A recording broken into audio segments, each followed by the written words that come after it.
Ya está con nosotros Jonathan Pérez, el dedo en la llaga. Ahora se pone el dedo en el gatillo de estas pistolas, de estas armas traficadas ilegalmente desde Estados Unidos hacia México. Jonathan Pérez, ¿cómo estás? Muy buenas noches, ¿cómo te va?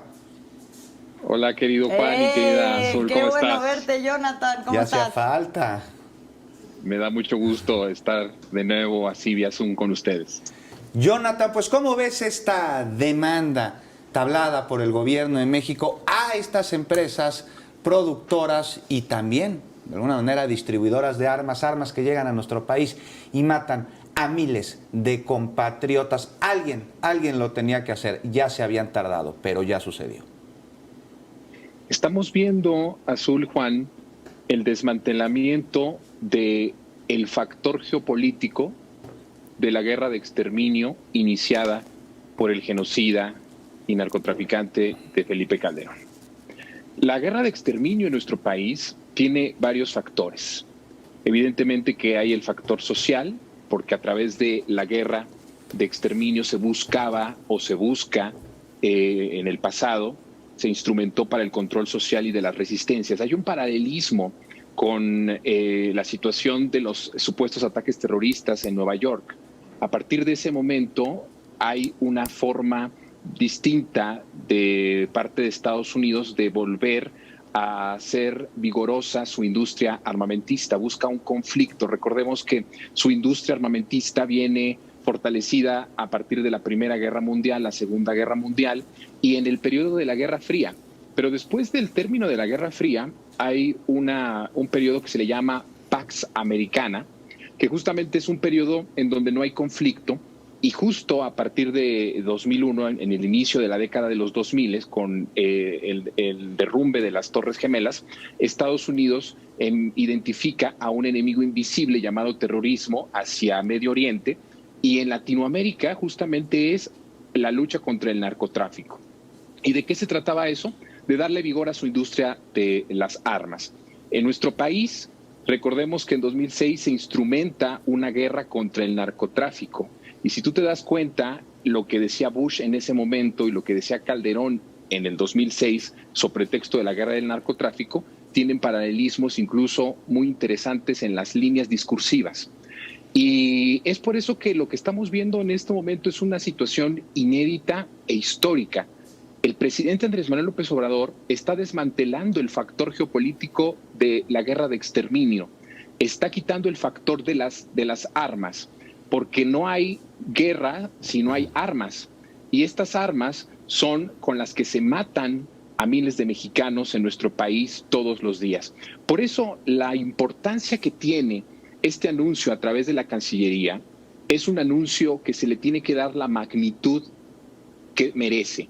Prácticamente se está terminando con la guerra de exterminio al desmantelar el factor de las armas, que es el factor más importante, es el factor que genera la sangre, es el factor que genera el terror, es el factor que genera la violencia, es el factor que nos tiene desde 2006 en un infierno en nuestro país.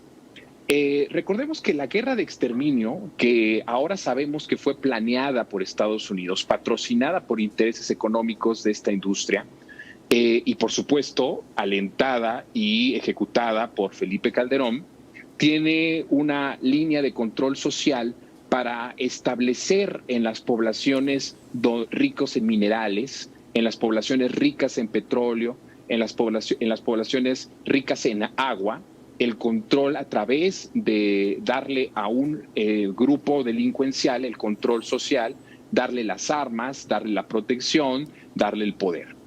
Y esto es lo que hoy se está desmantelando.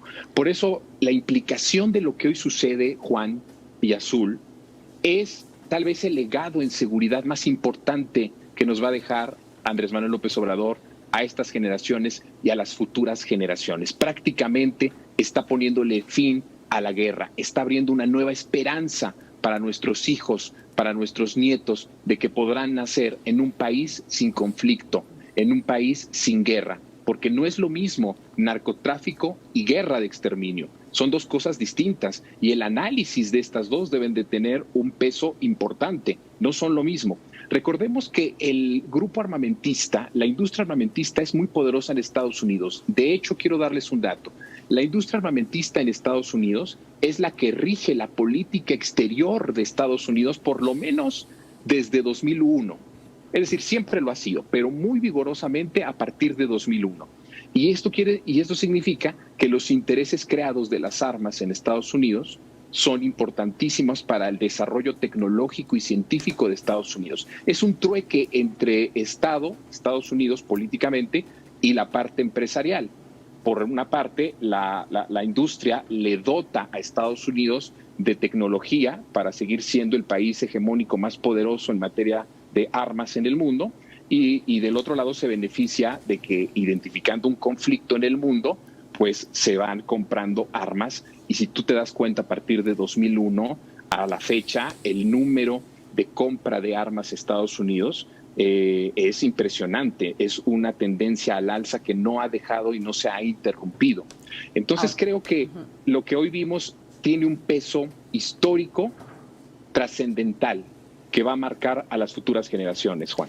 Ahora, Jonathan, tenemos ya un minutito, casi no tenemos tiempo, pero sí me gustaría un breve comentario sobre esto. O sea, el alcance que puede tener una demanda como la que estamos viendo, en términos de que parecería más bien una meta inicial y no una meta final, porque esto se va a dirimir en un tribunal y finalmente si se determina que hubo negligencia, ilegalidad ahí en las prácticas de las comercializadoras, pues esto nos lleva a otros caminitos, autoridades en Estados Unidos, autoridades en México, desde luego Felipe Calderón, y no nada más él, porque además no es el único gobierno en el que sabemos que hay tráfico ilegal de armas hacia México. ¿Cómo la ves ahí? Brevísimo, querido.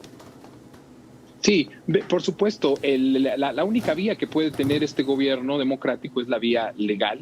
Pero por supuesto, imagínate, se tuvieron que hacer 2 años. Hay incluso muy importantes abogados en contra del armamentismo en Estados Unidos que están apoyando la demanda. Es una demanda que está muy bien armada, por lo que podemos saber. Por lo menos hay 2 abogados de amplia experiencia en esta materia, y me parece que este es el inicio de desmantelar este factor de guerra desde el exterior, y lo quieren hacer de una forma legal, en los propios tribunales, bajo sus propias leyes, y sin violar ninguna de las enmiendas locales o de las enmiendas nacionales, en este caso de Estados Unidos.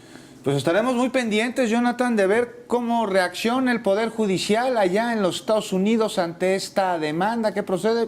Estaremos pendientes de ver cómo avanza la información. Seguramente Así es, estaremos vamos a estar muy platicando de pendientes. esto, querido. Seguramente así será. Y por lo pronto te mandamos Les un mando abrazo. un abrazo. Abrazote. Un abrazo. Buenas noches.